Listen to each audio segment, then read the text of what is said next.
Mais um Cat Doctor para você.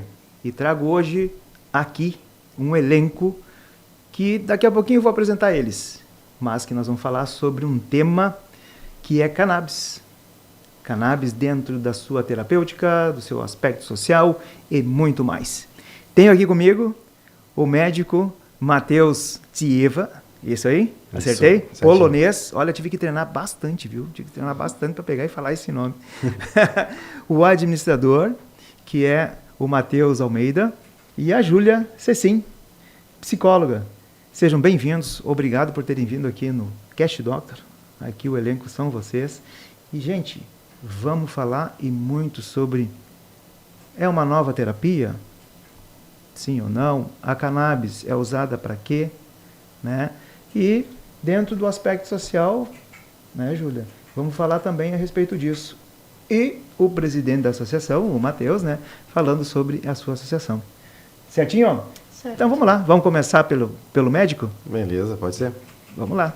Bom, em relação a cannabis, o porquê de tu ir para esse lado e o que está avançando com o teu propósito? Ok.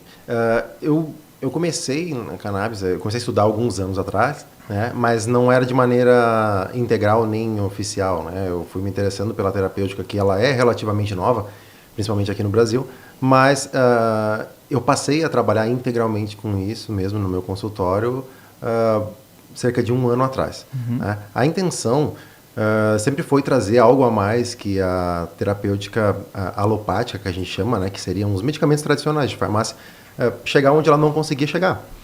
Então, a ideia, no início, era que eu tivesse uma alternativa a mais para os meus pacientes. Quando eu comecei, eu não achei que eu fosse para um lado onde eu faria só isso, onde eu trabalharia só com isso. Mas aí, quando eu comecei, eu vi que tinha mercado para isso, tinha muita gente precisando e que eu dava para ajudar muita gente de uma maneira diferente, muita gente procurando uma terapêutica menos invasiva, menos agressiva, menos efeitos colaterais, né, um tratamento mais natural. E aí eu vi que dava para ficar só nisso, e aí eu gostei bastante, porque foi um campo que me agradou muito, e ver que dava para ficar só com isso, né, que realmente tinha, que tinha mercado, que tinha gente precisando, que tinha todos os requisitos para trabalhar com isso. Sim. Isso me alegrou bastante, e aí eu consegui. E aí, a partir desse momento eu consegui ficar só com isso, e hoje, além de ter mudado a vida de vários pacientes, eu mudei a minha também, né? Porque é uma área que eu gosto bastante. Se aprofundou? Me aprofundei bastante. Procurou cursos? Exatamente, fiz cursos, mentorias, né? Tem cursos de extensão na Universidade Federal de Santa Catarina, tem mentorias com pessoas de bastante nome na área, né? Para a população geral, talvez não sejam nomes conhecidos, mas para a população, mas para quem está no meio, né? Quem consome esse conteúdo já conhece o pessoal os mentores da área aí, que são nomes bem importantes. E a gente vai aprendendo, né? Porque a gente não tem uma especialização de medicina no canabinoide oficialmente, ainda não é reconhecido. Então acaba que a gente tem que estudar não oficialmente. Né? Qual é o país mais avançado nessa área? A mais avançada é que depende. Tem países em que existe uma legalização completa fora da área medicinal. Então, na verdade, quando a gente vai falar disso, a área medicinal e a área recreativa, elas meio que se misturam até certo ponto. Então, geralmente, países onde a área recreativa, o uso recreativo ele é 100% liberado... A área Holanda, medicinal, por exemplo? A área medicinal consegue progredir com um pouco mais de velocidade. Mas se for falar em área medicinal isoladamente, eu acho que, assim, em questão de volume mesmo, os Estados Unidos está bem na frente, porque a gente tem, principalmente a maioria dos produtos importados que chegam hoje no Brasil são dos Estados Unidos, mas a gente tem de vários outros países. A gente tem Canadá, a gente tem América do Sul também, a gente tem aí a Colômbia principalmente, né? Na Europa aí os que mais produzem, pelo menos os que mais chegam no Brasil, são, por exemplo, tem da Itália, né? Então, assim, é difícil pontuar um país que seja o mais desenvolvido, né? Tá bem disseminado. E tem bastante, né? Tem bastante.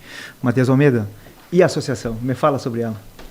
Então, a associação, ela é um sonho coletivo, né? A gente começou a estruturar ela depois que eu comecei a ter problema de acesso, digamos, ao medicamento aqui, né? Porque eu comecei o tratamento fora do Brasil, eu estava em investigação aqui e eu sou paciente de dor crônica E aqui o tratamento era feito era paco, metadona e morfina. Tu tem uma doença autoimune.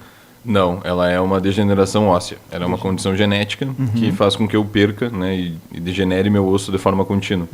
E essa degeneração causa dor. Então eu só tinha encontrado, né, entre aspas, a dor. Eu não tinha encontrado a causa. Sim. E aí fiquei por muito tempo sendo tratado com esses remédios, né? Enfim, muito efeito colateral, me fazia muito mal. E fora do Brasil eu comecei. Daí o tratamento foi com cannabis lá, daí funcionou muito bem. Daí quando eu fui trazer para cá, muito caro, né? Era R$5.000 por mês o meu tratamento. Daí pedi para a justiça pagar na época, a justiça não pagou, já entrou um entrave legal de como comprovamos a segurança, né? A eficácia. Claro, sim. Só que ao mesmo tempo, né, a gente tem um entrave legal que, né, não está regulamentado, não está no Brasil, não é descriminalizada a substância. Então eu não conseguiria, né? Então a justiça negou o pedido e a única saída foi plantar. Quando tu começa a plantar, para o teu próprio tratamento, todo mundo pede, né, aquela coisa, eu vi que funcionou contigo, eu tenho uma mãe que tem dor, e as pessoas, né, elas querem, né, elas têm essa esperança, né, e daí tu pega pessoas que estão há 10 anos, né, enfrentando dores e tomando remédios e nunca adiantou, nunca funcionou, sabe que funcionou contigo, então tu vê aquela pessoa em desespero te pedindo ajuda, sabe, e tu passar o trâmite legal, vai no médico, consulta, importa, não funciona, sabe? Tipo, então eu acabava não ajudando ninguém. E daí eu ficava muito triste, queria ajudar as pessoas, né? E na época a gente se juntou entre amigos e começamos a construção, que o objetivo básico e a premissa básica que nasceu a Ascamed era, que dificuldades tive como paciente, né? E temos como pacientes canábicos no Brasil. Esses lugares dos quais se encontram as dificuldades é onde a gente tinha que trabalhar para fortalecer e fazer as lacunas da Ascamed, da associação, para que ela atendesse às necessidades da população efetivamente, né? No Brasil, no nosso cenário atual. Ela tinha que ser atualizada nesse sentido. Então ela foi feita com esse norte. As dificuldades das quais eu encontrei é onde a Ascamed trabalha. Sim. Júlia, e aí? E na parte psicológica? Bom, na verdade, a parte psicológica, de início, foi um pouco deixada de lado, porque o nosso foco era justamente conseguir contemplar as necessidades da associação e da população num todo, né? Um dos nossos princípios é o atendimento social e a gente focou bastante nisso inicialmente, que era conseguir democratizar o acesso e, então, alcançar um número considerável de pessoas que precisavam desse tratamento e que não tinham condições de tê-lo. E aí, após isso, então, a gente começou a nossa busca política também, que é nos inserindo, então, em movimentos como o GT Canábico, junto com o CRP, que é o Conselho Regional de Psicologia, para que a gente pudesse, então, falando do meu fazer, conseguir contemplar psicólogos e desmistificar muito do que não há de conhecimento, né? Porque a psicologia, ela não... por anos fechou os olhos para essa temática e por anos, então, não foi debatido e nem estudado. Então, o fazer psicológico aí tem um atravessamento muito sério e político e ético. Então, o nosso trabalho começou a partir daí. Sim. Atualmente, a gente tem psicólogos parceiros. Temos também o nosso grupo de estudos em saúde mental e cannabis. Fazemos parte do GT. E estamos sempre abertos a debater e conversar muito com psicólogos, falando novamente da minha área, para que a gente consiga contemplar e disseminar a informação, para que a gente possa desmistificar esse preconceito sobre a temática, né? E essa burocracia? Não, assim, a gente tem que entender que hoje o Brasil tem uma ausência de regulamentação. Então, a gente tem uma substância que ela é criminalizada, que, inclusive, a palavra, onde tu for, né, a maconha, ela já é linkada com, né, aquele tijolo amassado, né, ao tráfico de drogas, a toda essa criminalidade.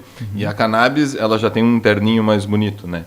Então, a burocracia envolve de que tu tem que pegar e trabalhar num cenário de que é criminalizado, então a tua atividade é criminalizada. Então, o teu primeiro trabalho que tu tem é provar que tu não é criminoso, basicamente. Então, é muito mais difícil, né, tu querer trabalhar com a substância criminalizada. Não tem nenhum lugar que tu possa pedir para ser regulamentado isso. Não tem nenhum lugar que tu possa pedir um alvará para isso. Não tem nenhum lugar que tu possa pegar e incluir o Código Nacional de Atividade, o CNAE, e começar a fazer isso no Brasil.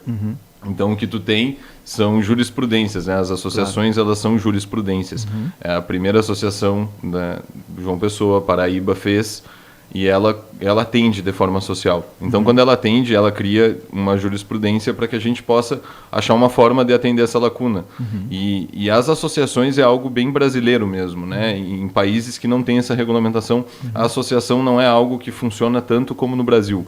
O Brasil tem essa paixão, né? Porque é algo sem fins lucrativos. Tu não está fazendo aquilo ali como negócio, tu está fazendo aquilo ali como um social. Claro. Tu é uma organização não governamental. Tu faz o teu dever, né? O teu objetivo é social, o teu objetivo, ele tem um fim comum, ele não é para ti, ele não é para nenhum, ele não é nosso. Sim. As Camed, as pessoas estão na presidência, eu sou o atual presidente.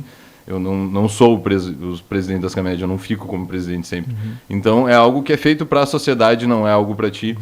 E a maior dificuldade é basicamente isso, a gente tem essa ausência de regulamentação. Porque em nenhum momento a gente se escondeu para fazer isso. Claro. O que a gente faz e a gente diz que faz. Porque a gente quer que saibam o que a gente faz e a gente quer ser fiscalizado, a gente quer estar dentro da ordem, só que não existe hoje uma ordem. Então o que a gente pede e grita é a liberdade, mas com essa ordem, a gente quer regulamentar. Sim, a gente claro. quer um processo de regulamentação que englobe as necessidades do país. Que é o quê? A gente precisa poder plantar em casa. Porque se tu não puder plantar em casa e tu deixar isso no comércio, o SUS tem que distribuir. Porque senão quem não tem condições de comprar o medicamento não vai ter acesso. E se tu tem uma distribuição via SUS, tu tem que saber de onde que vem também. Então, Mas o plantar em casa, ter a planta e para fazer o remédio. Para fazer o remédio, hoje existem diversos cursos de qualidade, que são chamados de cursos de cultivo e extração, geralmente, onde o paciente ele aprende, né, a fazer o cultivo da planta e a extrair o óleo dela para fazer o uso terapêutico. Eu tenho vários pacientes, igual dizendo, a gente trabalha com jurisprudências, né? A gente não trabalha com uma lei que autoriza aquilo expressamente. Então, a jurisprudência foi julgada num tribunal que ali pode, então pessoas acabam fazendo parecido para que elas possam também, né? Eu tenho vários pacientes para os quais foram concedidos habeas corpus, né? Que são pacientes que eles provam na justiça que eles têm a necessidade daquilo e que eles precisam do medicamento, que o medicamento não é acessível a eles e que eles vão fazer o uso medicinal. Então, por exemplo, para conseguir o habeas corpus, um dos pré-requisitos, além do laudo médico demonstrando e provando a necessidade do uso do produto, é comprovar um curso de cultivo e extração. Então, a justiça já exige, para esses casos de habeas corpus, que o paciente comprove que sabe fazer remédio daquela planta. Né? Sim. A gente também tem aí usos, uma das vias de uso, né? Uma das vias de uso é a via oral. A gente tem a via inalatória também, é uma das coisas que a gente anda brigando, porque hoje, por exemplo, a gente tem seguido muito o que fala a Anvisa. Só que a Anvisa, ela fala para os produtos importados. E aí a gente acaba usando na prática, de uma maneira geral, com importados ou produtos nacionais como das Camed de associação, a gente acaba usando mais ou menos a mesma referência na hora de prescrever. Ano passado, a gente teve, ali no meio do ano passado, a proibição de importação de flores in natura. Não é? Então, o que a Anvisa sinalizou? Ela sinalizou que, no ponto de vista deles, o óleo é remédio, a flor não. A flor é para uso recreativo. Só que para muita coisa, o óleo não vai servir. Não é que não vai servir, não vai ser rápido o suficiente. Uma crise de dor, o óleo demora mais de uma hora e meia, até 2 horas para chegar no pico de efeito. Uma crise de dor, por exemplo, uma convulsão. Entendeu? O paciente está tendo ali na hora, até o óleo fazer efeito, ele já está na próxima convulsão. Então, assim, para algumas coisas, o uso vaporizado ele é mais útil do que o uso via oral. Então, geralmente a gente faz uma base de tratamento via oral para fazer com que ela não chegue na crise, mas caso ela chegue, mesmo assim, aí o uso vaporizado, inalado, como quiser chamar, tem mais utilidade. E é uma das brigas que atualmente a gente ainda não consegue fazer direito aqui no Brasil. Quanto ao óleo, todo mundo já se acostumou com a ideia, mas Sim. com o uso vaporizado e inalado nem tanto. Em outros países já deve ter esse óleo pronto, ou não? mas o óleo é feito tu vai fazer o óleo da flor. Da flor, tá. Da flor. Isso. Como um girassol, né? Exatamente. É mais ou menos o mesmo processo. Para ele ser criado em série, porque, vamos dizer assim, se daqui a um tempo, provavelmente, dando tudo certo, vai estar nas farmácias. Já está. Já tá. Já está. Já está, só que Então quer dizer que já tem produção. É bem pouco acessível ainda. Sim. Mas aqui no Brasil. Aqui no Brasil. Aqui no Brasil. Se já tem na farmácia, então já está começando a ter uma produção maior. Sim. Né? E com isso a pessoa até não vai precisar até estar cultivando na sua casa e já vai poder pegar diretamente na farmácia. O problema é o preço, né?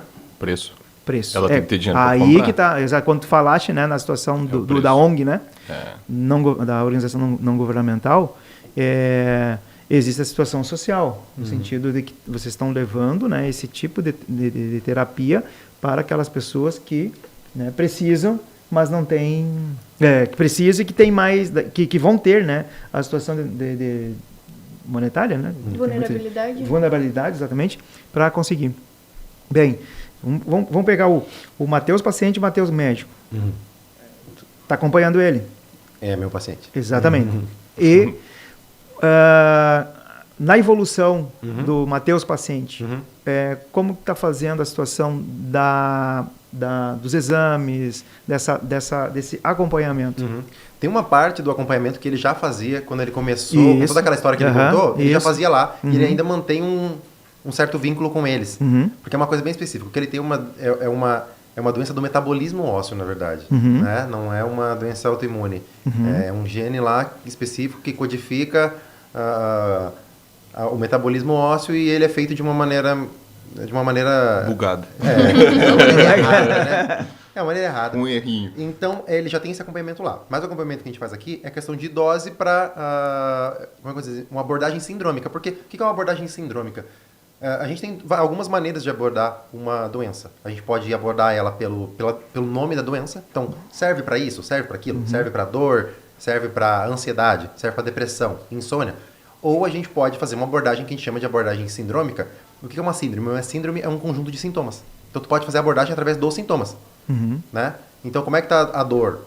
Como é que está a tua irritabilidade? Como é que está o teu sono? Então, não necessariamente dando nome para a doença. Ela é um coadjuvante, então, de várias situações. Voltado para dor, para ansiedade. Exatamente, pode ser um coadjuvante para várias situações. Inclusive, vários pacientes meus que eu trato com cannabis, eles fazem uso de outros alopáticos que são medicamentos tradicionais e não conseguiram largar. E tiveram a melhor resposta num tratamento conjunto. Né? Eu, por exemplo, o meu foco é tratamento de TDAH. Eu tenho vários pacientes meus que não se adaptaram muito bem com a Ritalina, por exemplo, que é o medicamento clássico do TDAH. E aí eu tentei usar a cannabis e também não se adaptou muito bem. E aí, onde é que ele se adaptou bem? Doses baixas de Ritalina com doses baixas de cannabis. Os dois juntos funcionam melhor do que cada um isoladamente. Então, tem casos em que o alopático vai funcionar melhor, tem casos em que a cannabis vai funcionar melhor, e tem casos que a gente tem que usar os dois. E eu vou te dizer assim, a maioria dos meus pacientes acabam continuando usando os outros medicamentos que eles já usavam antes, só que em doses bem menores, menos efeitos colaterais, menos custo, tudo mais. Então, agora eu estou entendendo. É exatamente por isso até. Então, exato. No caso, assim, tu sentia muita dor, aí tu, através de uma informação, tu chegou até lá para saber a respeito e tu usou lá. Isso, e funcionou. Funcionou, digo, opa, assim como eu, tem muitas pessoas que estão precisando. Parabéns pela atitude. Já começa por aí. Isso aí é, eu digo assim, que é propósito, né? E de trazer algo assim, porque quem tem dor, né? É só aquela pessoa mesmo para ter essa experiência, para saber o que realmente. Eu sei o que é isso. Tu sabe aquela dor de cabeça que tu toma um paracetamol ali e tá, tchau, vai sentir dor de cabeça daqui 10 dias. Agora, uma pessoa que sente dor 24 horas, 24 horas, seja no sono, seja acordado, aí sim, aí tu tem que dizer assim, não, eu sei o que é dor. Exatamente. Ele tem, por exemplo, a doença do metabolismo ósseo, em que o osso dele fica sendo, como se digamos assim, corroído de dentro para fora. O único paralelo que dá para fazer é como se tu passasse o dia inteiro batendo a canela nas quinas, o dia inteiro. Sim. Só que em vez de ser a canela, é o corpo inteiro. No caso, uma fibromialgia. Como se fosse. A fibromialgia é um pouquinho mais... Não, digo... Essa é uma. Agora eu passo para a fibromialgia, outra situação. Outro tipo de dor crônica. Uma espondiloartrite, uma artrite reumatoide, outros tipos de situações. Na parte da artrite reumatoide, por exemplo, você já entra na parte das doenças inflamatórias, isso. Você já consegue ter uma abordagem mais ampla ainda, porque uma parte da plantelagem no que a gente chama de nociceptores, que são os receptores periféricos de dor, e a outra vai agir em sistema nervoso central diminuindo a inflamação.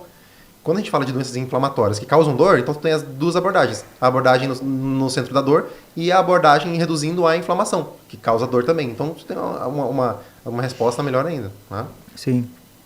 E aí? Vamos falar mais Eu sobre estava isso, pensando um pouquinho sobre o que o Matheus estava dizendo e falando sobre a experiência com os pacientes na associação. Algo que é muito importante que a gente tem desenvolvido e tentado sempre desenvolver com os pacientes que chegam até a gente é contribuir para o vínculo do médico-paciente, porque os pacientes esperam que o médico simplesmente apresente a prescrição e nunca mais precise voltar ali. Só que é um acompanhamento que ele precisa desse amparo, basicamente falando. Porque, como o Matheus estava dizendo, dependendo da necessidade do paciente, é preciso adaptar a dose. Isso pode ser dentro de uma semana, pode ser antes, pode ser depois. E isso também é um trabalho de desmistificar a relação médico-paciente, porque a gente entende que hoje a gente entra num consultório, pega a receita, vai embora e volta se precisar. E, de início, os pacientes na associação foram muito resistentes, porque voltavam com a receita estava vencida e a gente informava que precisava retornar, passar por uma consulta novamente. E, meu Deus do céu, assim, como assim eu vou ter que ir de novo na consulta? Então, tu construir essa ideia de que a consulta não é um gasto, mas sim um investimento para a tua saúde, para o teu bem-estar e para que o teu acompanhamento ele siga sendo adequado e qualificado também, é muito importante. É um papel também das associações. Claro, até mesmo porque se é crônica, é pro resto da vida. Exatamente. Né? E é o que ela falou, a questão do paciente não só receber a receita e buscar o medicamento, que é tirar o paciente do polo passivo do tratamento. Né? Trazer ele para a tomada de decisões, a decisão compartilhada, que a gente chama. Né? A gente sabe hoje, a gente tem evidência suficiente para demonstrar que um paciente que faz parte do próprio tratamento, que faz parte da tomada de decisões, ou seja, um paciente que ele se torna responsável pela própria saúde, tem resultados melhores. Do que aquele paciente que ele só pega sem entender o que está acontecendo e toma o remédio, entendeu? Então, uma parte do tratamento é a atitude também, né? E o jeito que a gente faz os acompanhamentos, igual ela estava falando. Meus pacientes, estou todo dia, eu estou o dia inteiro ali no WhatsApp. Assim, a maior parte do meu dia em contato com os pacientes não é durante a consulta, é no pós-consulta. Sim. É tirando dúvida, é ajustando dose semanalmente. O paciente fala assim, tu vai começar com essa dose. Sim. Daqui uma semana também eu quero ter um feedback para eu ajustar aquela dose. E a gente faz isso quantas vezes forem necessárias. Então, não é aquela consulta onde vai dar para eu dar uma dose X, receita de bolo, para todo mundo e vai funcionar. Sim. É bastante individualizado. E as interações multidisciplinares com outros profissionais da saúde, como é que tá? Assim, algumas áreas a gente já tem uma boa aceitação, né?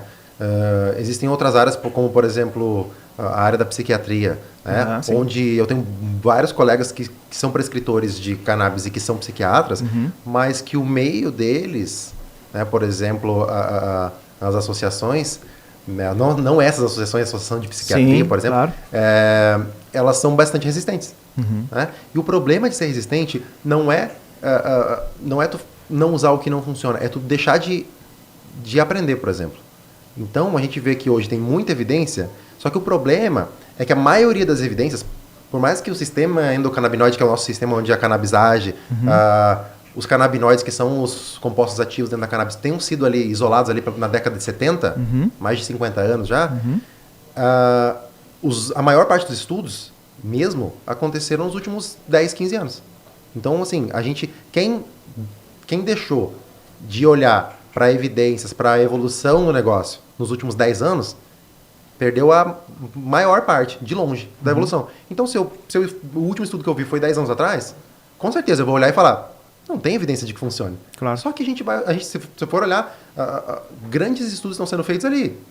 2020, 2021, 2022, tem um monte de estudo.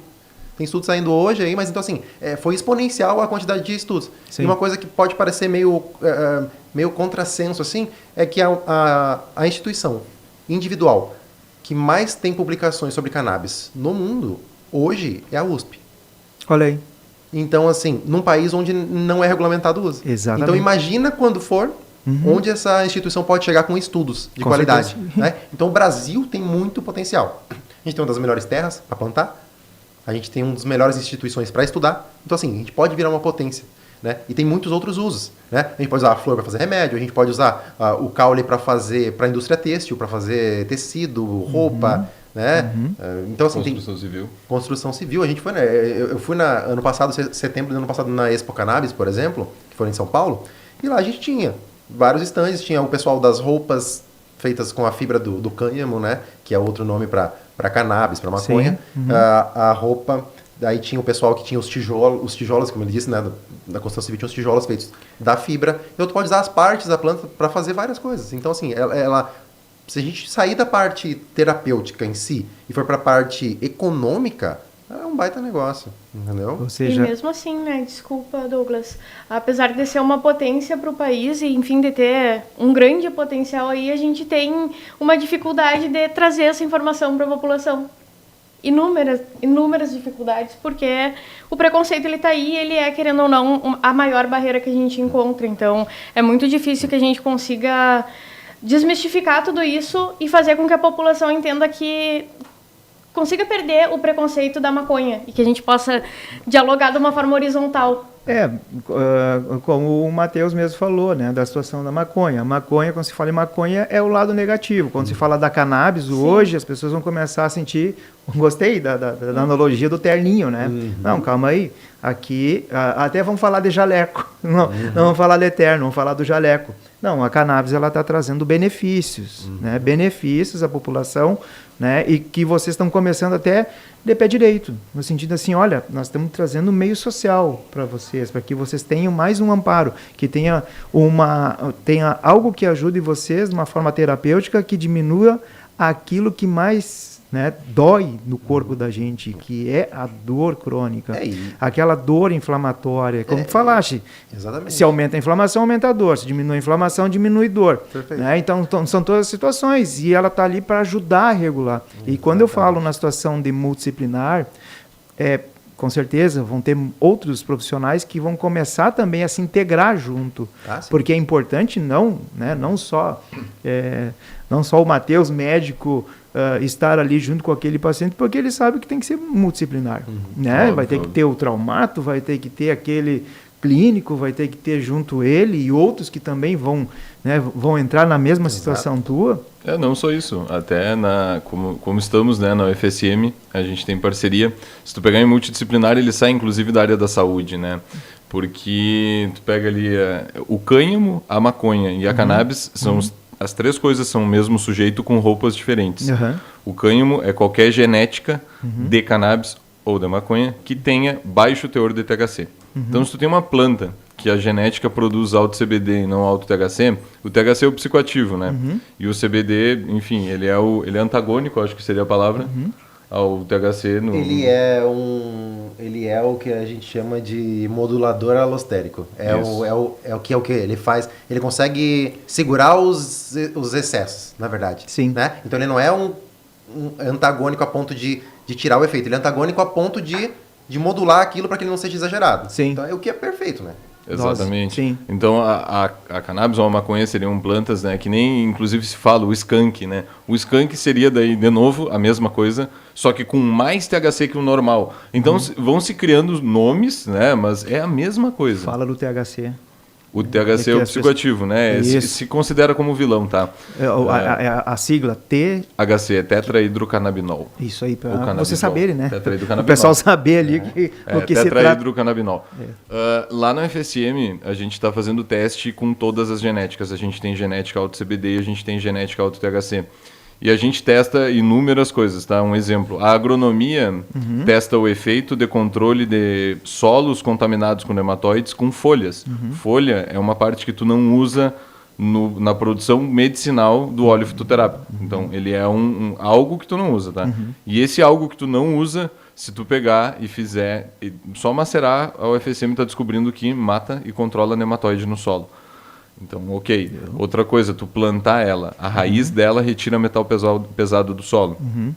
Outra coisa super importante e interessante, a química, dentro, um químico trabalha na parte da extração. Eles estão descobrindo o melhor método de extração, fazendo o quê? Faz um teste, lava aqui no veículo, desculpa, me fugiu o nome, desculpa. Tá, enfim. Coloca aqui junto para pegar e fazer a extração, por 10 minutos, depois por 15, depois por 5, enfim, analisa, analisa e compara resultados para descobrir o melhor método. E dentro disso se descobre cada vez mais coisas. E ela efetivamente ela é multidisciplinar nesse sentido. Ela entra na veterinária, ela entra na química, ela entra na farmácia, ela entra na agronomia, ela passa por todos os cursos, a psicologia, a medicina. Então todo mundo realmente interage. A UFSM agora fundou não, mas os estudantes e os professores, né, instalaram dentro o GIPCAN, que é o Grupo Integrado de Pesquisa Canábica, que é um grupo de apoio de pessoas que já trabalharam ou querem trabalhar com cannabis, dentro do FSM, para ter aquela ajuda no trâmite legal, no trâmite burocrático, para ter aquele suporte, para saber. Então a FSM está trazendo, e ela é multidisciplinar mais ainda do que a gente imagina. Ela permeia por todos os assuntos, por todas as ramificações que tu possa imaginar. Ela entra em questões sociais, históricas, filosóficas, culturais, religiosas. A gente tem... Ela passa por muita coisa. De verdade, o multidisciplinar vai bem além. Assim. É verdade. Existem doenças que são contraindicadas? Não existem doenças que são contraindicadas. Existem algumas situações onde você tem que tomar cuidado. Isso. Por exemplo, uma arritmia severa mal controlada. A gente sabe que o THC pode precipitar uma piora dessa arritmia. Tá? Em pacientes que têm essa arritmia, mas ela está bem controlada? Não. Eu tenho vários pacientes que têm arritmia e que eu... Inclusive, aí entra essa questão de falar com outras áreas. E aí eu falava com o cardiologista dessa pessoa, por exemplo, e ele falava, não, tá bem controlado aqui e tal, não tem problema nenhum. E a gente começava o uso do medicamento, porque muitas vezes tu precisa de bastante THC, que é esse considerado o psicotrópico. Porque, por exemplo, assim, geralmente pacientes que têm esses sintomas são pacientes que têm uma certa idade. Então, um paciente que tem muita dor, é mais comum achar muita dor em paciente com mais idade do que em paciente com menos. E a arritmia também. É mais comum achar problema cardíaco porque são coisas que vão desenvolvendo com a idade. Então, geralmente, a pessoa que está com dor e precisa do THC para dor, geralmente no mesmo grupo onde vai ter mais gente com arritmia. Então, isso acontece. E existem algumas outras problemáticas envolvidas que não têm a ver com a patologia em si. Por exemplo, é complicado hoje, já entra na questão de regulamentação, THC pega no toxicológico, por exemplo. Então, eu tenho pacientes que são motoristas profissionais, né? Ela é motorista de carreta, trabalha com isso. Tem paciente que trabalha em plataforma de petróleo, passa por toxicológico regularmente e pega o THC. A gente está numa época que isso já está sendo melhor aceito. Então, se eu fizer, por exemplo, assim, um laudo para o paciente dizendo, olha, ele acompanha comigo, não, isso aqui não é uso recreativo, ele acompanha comigo e eu que prescrevi e ele vive super bem com isso. E aí eu fizer isso, esse laudo, entregar para esse paciente entrega para o Detran e o Detran aceita. Eu tenho vários pacientes que foram tirar carteiras profissionais e tinha THC lá no toxicológico dele. E eu falava, não, é uso médico. E aí o Detran aceita. Ou seja, os órgãos governamentais já estão passando a aceitar isso como uma parte, como terapêutica. O que falta mesmo é regulamentar isso, é ter força de lei, de verdade, né? Porque tu vê que, na verdade, os órgãos menores, que na verdade não mandam, mas estão sempre envolvidos na vida, no dia a dia, e eles já começaram a entender como funciona. E já está comprovado. Exatamente. Já está comprovado. A gente tem evidência sobrando aí. Meios, inalação e via oral. Na verdade, tem uso tópico também. E uso tópico. Tem uso tópico. Dependendo do tipo de... Por exemplo, a gente sabe hoje que algumas doenças inflamatórias, a gente tem uma boa resposta no uso tópico. Por exemplo, tem pacientes com psoríase que fazem uso do creme de CBD tópico e que tem melhora das lesões. Então, a gente tem a tópica também, além da inalada e da via oral. Tu vê só, né? Funciona para tudo, quase. Que descoberta, né? Infelizmente, os malandros pegaram ela para tirar... Mas tudo bem, vamos lá. Segue o baile. E vamos lá, Juliana, diga aí da parte da social que tu falaste, né? Que é uma coisa muito legal da associação, de estar levando para a comunidade. Vocês têm palestras na associação?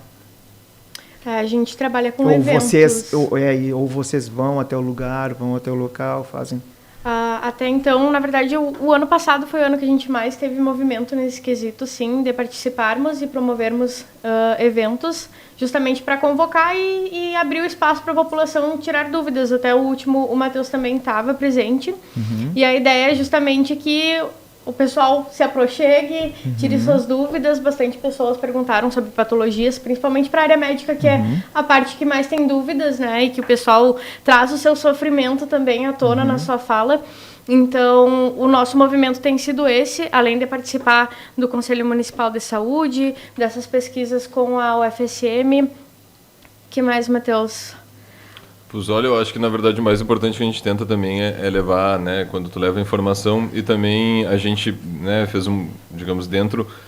Porque assim, se por tu querer, né, pelo romantismo, inclusive, envolvido em toda a causa, a gente queria distribuir, inclusive, de graça, entendeu? Mas, obviamente, não tem viabilidade econômica para que tu consiga distribuir e manter as atividades, porque tu precisa de tudo que envolve a produção, né? Então a gente fez um cálculo para ver como poderíamos fazer para, enfim, poder atender a pessoa que efetivamente não vai ter condições. Porque ainda que tu tente democratizar e que tu entregue muito mais barato que a farmácia, né, e a gente tem que entender que existem todas as faixas e vai ter a pessoa, né, e, enfim, normal, né, que 50 seja caro, que 100 seja caro, que 150 seja caro. Só que também tem a viabilidade econômica que tu não consegue fazer por menos que isso. Então tu vai ter que fazer algo para poder atender essa pessoa. Então a gente fez a conta e a cada 50 pacientes que pagam o valor de custo de fabricação do medicamento, a gente puxa um da fila social. Obviamente, essa pessoa tem que preencher alguns pré-requisitos, a gente pede bastante comprovação documental, mas é porque realmente é a única forma de garantir que tem para quem precisa. Porque a gente notou que pedir, muita gente pedia. Tipo, tá caro, tem alguma forma? Olha, a forma que tem seria essa. Aí, quero. Tem que ter uma renda inferior a tanto. Não enquadro então. Daí, tipo, Porque a minha curiosidade foi da situação assim, isso precisa de investimento, de onde é que vem esse investimento? Do bolso de vocês? Não, a gente faz, todo o fornecimento de medicamento é a custo de produção. Então a gente fez o cálculo de quanto que ele custa para ser produzido, o que a gente precisa para produzir e como que a gente garante a continuidade desse tratamento, porque é muito importante, porque tu trabalha com uma planta que tem ciclo de 4 a 6 meses e um paciente que quer o óleo em uma semana. Então não adianta tu chegar para mim e eu jogar a semente da tua planta agora, porque tu não vai esperar 6 meses.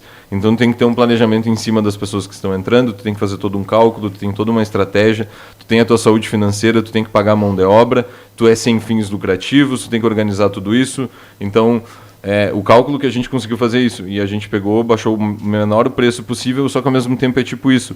Se a gente baixar mais, a gente vai ter que aumentar a quantidade de pessoas para poder puxar da fila social, daí, ao invés de 50 virar 100.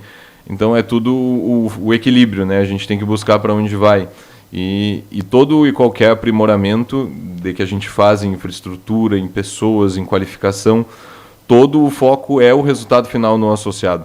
É o associado que recebe todo e qualquer benefício. Tudo que a gente faz é em prol do associado, né?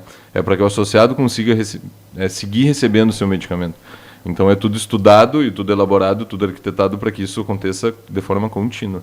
Esse associado entra com uma participação. Ele é um associado, é igual um exemplo, tá? Cooperativas de crédito, por exemplo, tá? Tu também é associado. Quando tu tem uma conta, tu vira um associado. Entra com valor. Exato, só que aí entra, né? A gente tem o associado social, por exemplo, que é esse que é puxado, ele não paga nem o valor da consulta, porque a gente faz parceria com os médicos, faz preço social e a gente paga. Ele não paga o medicamento, ele não paga o custo de envio, ele não paga a mensalidade de associação, ele não paga nada. Ele recebe tudo. E o outro, ele vai pegar a condição de associado do paciente, é R$20 por mês, ou R$200 e tu ganha 12 meses de... Ano. Ganha um ano, né? E o social não, ganha, não paga nada. E depois tu vai ter a receita. O médico vai te dizer que, olha, tu precisa e a frequência. A gente cuida dessa frequência, porque, por exemplo, se o médico te prescreveu um óleo e pela receita tu toma 1 ml por dia, tu duraria 30 dias, né? São 30 ml. 10 dias depois tu me pediu mais 3. A gente não dispensa.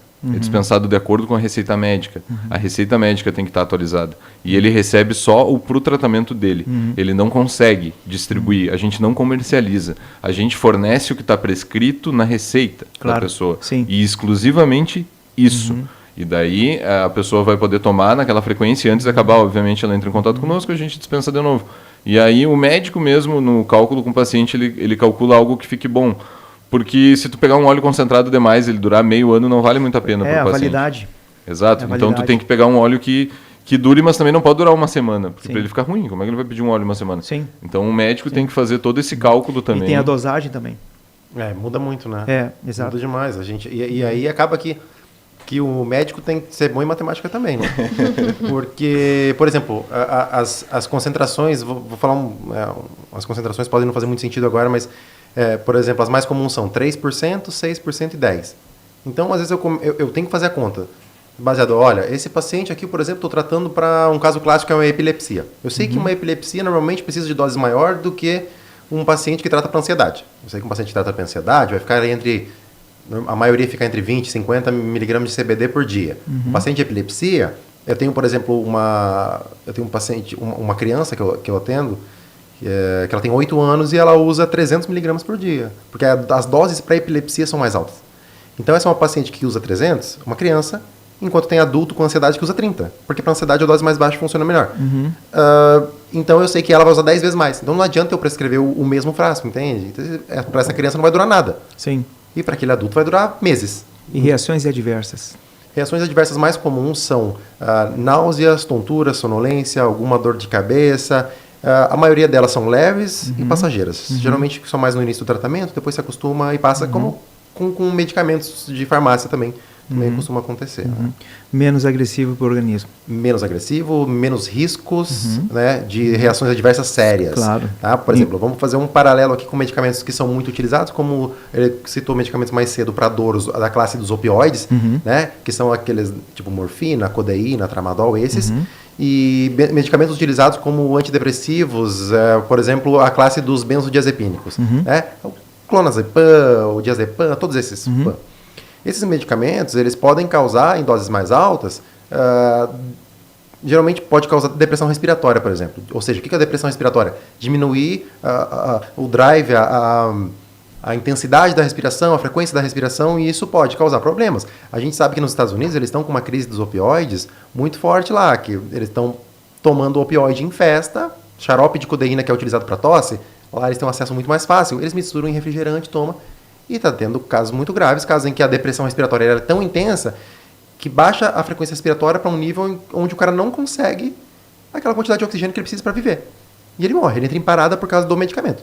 A gente sabe que os receptores que recebem os canabinoides, que são essas moléculas ativas da cannabis, por exemplo, CBD e THC, os receptores que a gente tem, os mais utilizados hoje, mais pesquisados é o CB1 e o CB2, já se fala em CB3, mas a gente não tem muito estudo sobre isso ainda, por exemplo. Eles não estão localizados ou quase não estão no bulbo, que é uma área que saindo do cérebro, no tronco, que é responsável por alguns sinais vitais, como a frequência respiratória. Então, se você por algum acaso achou que aquele teu frasquinho ali, sei lá, fosse uma outra coisa, e tu tomar ele inteiro de uma vez só, claro, tu vai ter náusea, tu vai passar mal, tu vai ter dor de cabeça, vai ter tudo. Mas é isso, no outro dia tu tá bem. Então, porque ele não tem ação no centro dos sinais vitais. Então, vai trazer maiores danos aí. Então você não tem. É impossível ter uma overdose por causa disso. Muito bem. E aí, vamos seguir o baile? Na parte social? Vamos. Eu digo social porque tu está envolvida mais nisso aí também. E na parte psicológica, que eu quero te perguntar o seguinte, ó, na reação, né, emocional desse paciente, tu tem visto também uma evolução. Porque com dor e sem dor, a situação de emoção ela se torna diferente. Com certeza. E muito da dor também pode ser psicossomático, né? Então, o acompanhamento psicológico ele se faz necessário justamente nessa escuta, para que a gente possa amparar o paciente. Na associação, atualmente, a procura ela não vem tão específica para o atendimento clínico. A gente recebe uma procura muito direta no nosso canal de acolhimento, porque a gente tem um trabalho voltado para criar esse vínculo com o associado paciente e também com as pessoas que vêm para tirar uma dúvida. E acaba que, às vezes, o pessoal vai ali, desabafa, e aquele momento de desabafo acaba sendo um momento resolutivo para a pessoa, e que sana todas as angústias e ansiedades, né, a ponto de não precisar um acompanhamento da psicoterapia. Mas a gente sabe que o fato de ter o acolhimento não anula a importância da psicoterapia e do acompanhamento clínico. Então, sim, a escuta ela é muito importante para influenciar no impacto do tratamento com o óleo ou com a flor in natura. E a gente... Nisso também conseguimos ter psicólogos parceiros que conseguem também fornecer o acompanhamento da psicoterapia num valor social, para que a gente consiga contemplar, porque a gente sabe que a psicoterapia ela ainda é elitista, ela né, não contempla todos os públicos, e a associação também tem esse viés de conseguir democratizar o acesso aos tipos de acompanhamento. Sim, sim. Ótimo. Bem, gente, estamos chegando ao final do Cast Doctor. E eu quero que cada um de vocês deixe uma mensagem, né, para esse público que está nos escutando, nos assistindo, né, E aí depois eu faço um encerramento aí para vocês. Vamos lá. Ok, pode ser.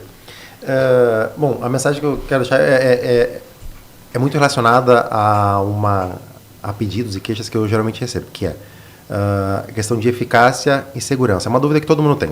Né? Eu estou envolvido no meio, eu tenho acesso aos estudos e sei que eles funcionam, que são seguros, mas a população de maneira geral não.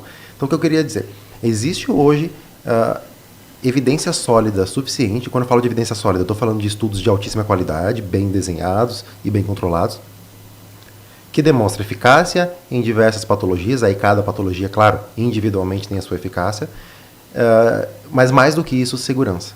Tá? Então é um produto que já se mostrou eficaz e seguro em adultos, em crianças, né? Tem crianças que precisam e que utilizam desde bem novinhas, desde os primeiros anos de vida. Claro, a gente varia a dose, varia a concentração conforme a realidade dela, mas assim, mas a mensagem que fica é essa, eficaz para várias patologias e é seguro.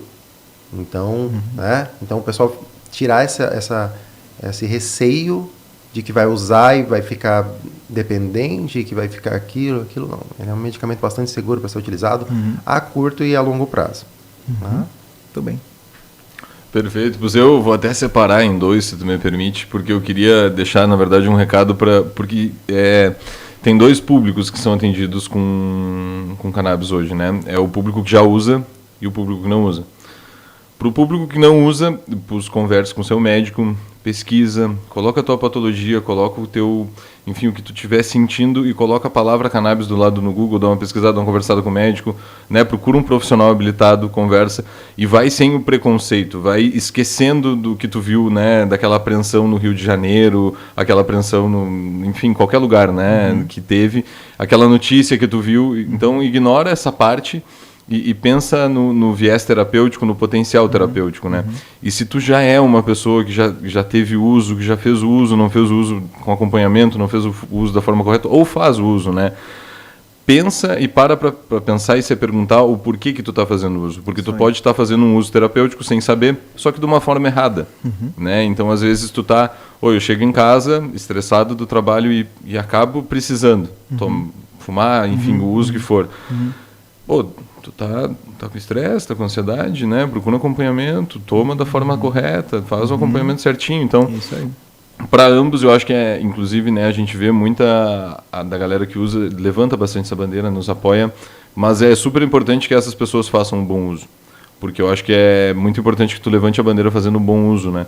Porque daí tu tá, digamos, né, além de estar falando sobre o uso, tu tá praticando aquilo ali da forma correta. Porque estar fazendo um uso abusivo e pegar e levantar a bandeira do uso é tudo levantar a bandeira do uso abusivo. Então a gente procurar tentar fazer o uso da melhor forma, né? Eu acho que o conhecimento é a melhor ferramenta que a gente tem para isso, é conversar, é debater, é buscar informação, a exemplo de podcast, essas coisas, eu acho muito importante quando trazem isso, então obrigado, parabéns para vocês também por terem colocado esse espaço para a gente poder falar isso, e basicamente é isso, a gente fica aberto como Ascamed, como associação, como um todo, para receber e acolher todo mundo, qualquer dúvida pode nos chamar também, mas muito obrigado mesmo, valeu. Merece. Teve uma frase que eu ouvi num evento uma vez com o Matheus e os meninos da associação, e eu aderi muito a ela, que é: usem as associações. Elas estão aqui não só para dispensar o medicamento, para fomentar a pesquisa, enfim, estarem inseridas no cenário político, mas muito para facilitar essa comunicação.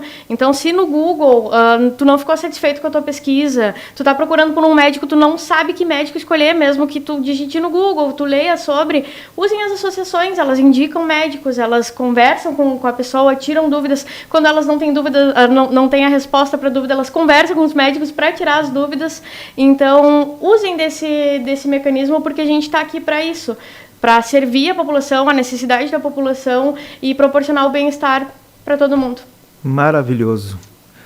Júlia, eu vou usar a tua frase mesmo. Usem as associações para associar essa turma do bem aqui, essa turma boa, né, que vocês são peitudos. Né? No sentido de pegar e agarrar uma causa, mas eu digo assim, o propósito acima de tudo. E quando se usa o propósito para o bem e para ajudar as pessoas, né, essa causa ela vai longe. Até mesmo porque, te digo, Depois desse Cash Doctor, as pessoas elas vão ter outra mentalidade, elas vão começar de uma forma, vão pensar de uma forma diferente. E até mesmo de uma planta, o que se traz dela, não só a terapia, ela traz muito mais do que isso. Ela traz arranjos e resultados que podem servir para outras áreas também, multidisciplinar além da saúde, certo? E então eu quero parabenizar vocês mais uma vez, tanto o Cash Doctor como o Fala Doctor, é para isso mesmo, é para trazer esse tipo de informação, as informações preciosas que tem muitas pessoas que estão vindo aqui e levando ao público que necessita, eu digo assim, ao público nosso, e não só do Brasil, do mundo todos, estão carentes de comunicação. Eles estão só numa comunicação assim, ó, aquilo que é para fazer o que eles têm que fazer sem saber o outro lado. Então o que se traz aqui informações preciosas e de pessoas do bem, que querem o bem de cada um, né? Vocês que estão nos assistindo aí, e com certeza vocês estão pensando agora, né? Até mesmo a palavra preconceito, Matheus, como tu falou, o pré-julgamento, primeiro, antes de fazer qualquer situação dessas, escutem, vejam, né? Vejam um outro lado. Olha só o Matheus, através da dor que ele sentia, ele buscou num outro lado uma situação que para ele aquilo trouxe um alívio. E ele pensou só nele? Não. Ele pensou no todo. Ele pensou nas outras pessoas. Puxa, se isso pode ser bom para mim, pode ser bom para as outras pessoas. Então assim, ó, você conscientize vocês. Faça a mesma coisa que ele. Pare de fazer o mal. Vamos fazer o bem para todos. Gente, parabéns. Muito obrigada. Essa é a palavra. Obrigado, Essa é a palavra. Parabéns mesmo. Valeu. Valeu. Valeu e tem mais. Sempre convidados. Daqui a um tempo vamos estar aqui de volta. Obrigado. Valeu. E para você, aquele abraço bem apertado.